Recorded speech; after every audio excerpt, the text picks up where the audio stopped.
नमस्कार मित्रों।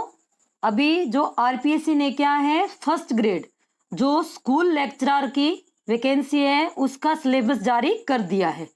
तो हिंदी में क्या है जो सेकंड ग्रेड और जो फर्स्ट ग्रेड है दोनों वैकेंसियों में क्या है जो 9th से 12th तक की जो पहले बुक लगती थी उनको हटा दिया गया है। अब इसमें क्या है जो सेकंड ग्रेड और फर्स्ट ग्रेड के हिंदी के कौन कौन से टॉपिक मिल रहे हैं। अब उच्च माध्यमिक स्तर जो ये ग्रामर का पोर्शन है वो दोनों में क्या है सेम है। और इसके अंदर जो ये आया है कि जनसंचार के प्रमुख माध्यम तत्सम संबंधी लेखक व पत्रकारिता कविता कहानी वार्ता रिपोर्टाज डायरी लेखन और विषयक परिभाषा तत्व है। तो ये कौन से टॉपिक है ये जो अपने जनसंचार की बुक लगी हुई है उसमें ये टॉपिक दिए हुए हैं। 12th क्लास में एक अपनी बुक है जनसंचार से संबंधित उसमें ये टॉपिक है। अब शब्द शक्ति उधर भी लगी हुई है सेकंड ग्रेड में। ये सारे के सारे टॉपिक क्या है सेकंड ग्रेड के अंदर भी लगे हुए हैं। तो अपने क्या है दोनों एक साथ ये क्लियर हो जाएंगे। अब स्नातक स्तर में हिंदी साहित्य का जो इतिहास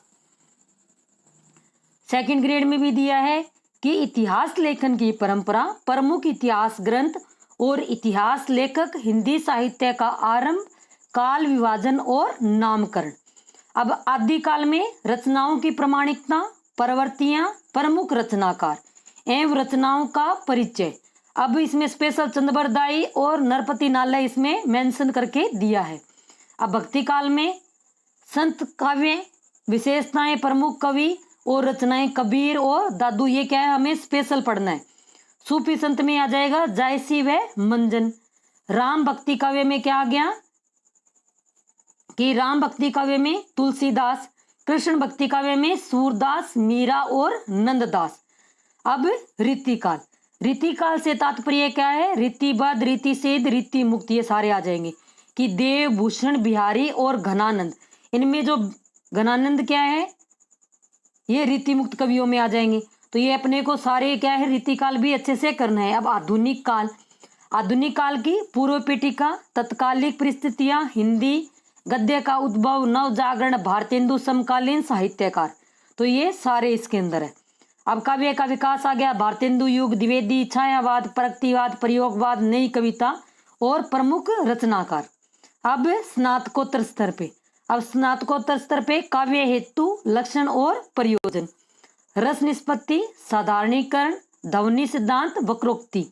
ये हिंदी के जो क्या है अपना जो नेट का पेपर है उसकी भी ये 5th या 6th यूनिट है तो वहां भी ये क्या है अपना क्लियर हो जाएगा।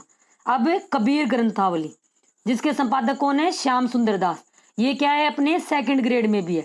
तो उसमें गुरुदेव को अंग सांख्यिक को उसमें तो 5 लगे हैं तो ये प्रारंभिक ये 5 इनका अध्ययन करता है दोनों सेम ही है। अब रामचरितमानस का जो तुलसीदास बाल कांड है ये किस में लगा हुआ है सेकंड ग्रेड में भी है और फर्स्ट ग्रेड में भी है। और बिहारी रत्नाकर जगन्नाथ दास रत्नाकर इनके क्या है प्रारंभिक 25 दोहे।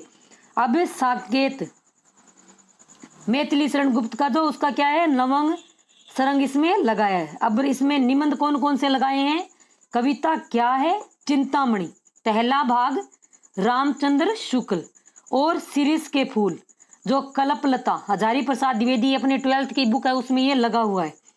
अब इन्होंने इसमें कहानियां लगाई उसमें कितनी कहानियां थी एक तो उजाले के मुसाहिफ विजयदान देथा की और एक पूस की रात थी और एक यादविंदर सिंह की 4 कहानियां लगी। तो इसमें कौन कौन सी लगा दी कफन प्रेमचंद जी की है। पुरस्कार पहले 9th क्लास में शायद ये लगती थी जयशंकर प्रसाद की कहानी है और यही सच मनु भंडारी की ये तीनों कहानियां। और हिंदी भाषा उद्भव और विकास बोलियां उपबोलियां राजभाषा और देवनागरी लिपि ये वाला टॉपिक सेकंड ग्रेड में भी है और फर्स्ट ग्रेड के अंदर भी है। अब शैक्षिक मनोविज्ञान शिक्षा शास्त्र शिक्षण सामग्री कंप्यूटर एवं सूचना तकनीकी का शिक्षण अधिगम में उपयोग। तो ये किससे संबंधित है ये जो अपनी शिक्षा मनोविज्ञान। अब ये शिक्षा मनोविज्ञान का क्या है विस्तृत इन्होंने सिलेबस डाला है। अब प्रथम यूनिट शैक्षिक मनोविज्ञान की अवधारणा क्षेत्र तथा कार्य किशोर अधिगमकर्ता की शारीरिक संज्ञानात्मक सामाजिक संवेगात्मक और नैतिक विकासात्मक विशेषताएं तथा शिक्षण अधिगम के लिए इसके निहितार्थ। अधिगम के व्यवहारवादी, संज्ञानवादी, निर्मितवादी, मानवीय स्वास्थ्य, समायोजन की युक्तियां, संवेगात्मक बुद्धि और शिक्षण अधिगम में इसके निहितार्थ ये सेम ही है। और संप्रेषण कौशल, इसका उपयोग, शिक्षण प्रतिमान, अग्रिम जैसे हिल्दा तवा वाला, ये सारे पहले भी थे, परीक्षा प्रशिक्षण आ गया। शिक्षण के दौरान शिक्षण अधिगम सामग्री का प्रयोग और सहकारी अधिगम। अब इसकी जो लास्ट 3 यूनिट, पहले कितनी थी, इसमें 5 यूनिट थी, अब इन्होंने कितनी दी है, 3 यूनिट दिए। अब शिक्षण अधिगम में कंप्यूटर एक, ये ICT से संबंधित हो गया, हार्डवेयर, सॉफ्टवेयर, प्रणाली उपागम, कंप्यूटर सहायक अधिगम और कंप्यूटर सहायक अनुदेशन। अब इसमें क्या है, टोटल 300 क्वेश्चन आएंगे। कितने घंटे के, 3 घंटे के। और कितने मार्क्स, 300 मार्क्स से आए और 3 घंटे में ये है। और टोटल क्वेश्चन कितने आएंगे, 150। तो इसमें नॉलेज सीनियर सेकेंडरी दे दिया, ग्रेजुएशन लेवल दे दिया, पोस्ट ग्रेजुएशन लेवल दे दिया। अब मेन ये है कि जो हमने अभी किताबें पढ़ रखी थी वो सारी हटा दी है, सबने क्या है उसके शॉर्ट नोट्स बना लिए थे सब। तो अब क्या है, हमें 9 से 12 तक की जो बुक है वो नहीं पढ़नी। मेन इसमें जो क्या है, हिंदी साहित्य का इतिहास पे ज़्यादा फोकस रखना है और जो ग्रामर का पोर्शन है ज़्यादा उसी पे हमें ध्यान देना है। और जो अब ये जो नए लगे हैं ये क्या है, इसमें आधे से ज़्यादा अपने सेकंड ग्रेड में साथ में कवर हो जाएंगे।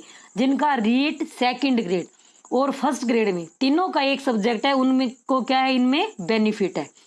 तो आज के लिए इतना ही। अगर वीडियो अच्छा लगा है तो लाइक करें, शेयर करें और चैनल को सब्सक्राइब करें, ताकि और पास में जो बेल आइकन है उसको भी प्रेस करें, ताकि आने वाले हर वीडियो का नोटिफिकेशन आपको मिलता रहे। आज के लिए इतना ही, धन्यवाद।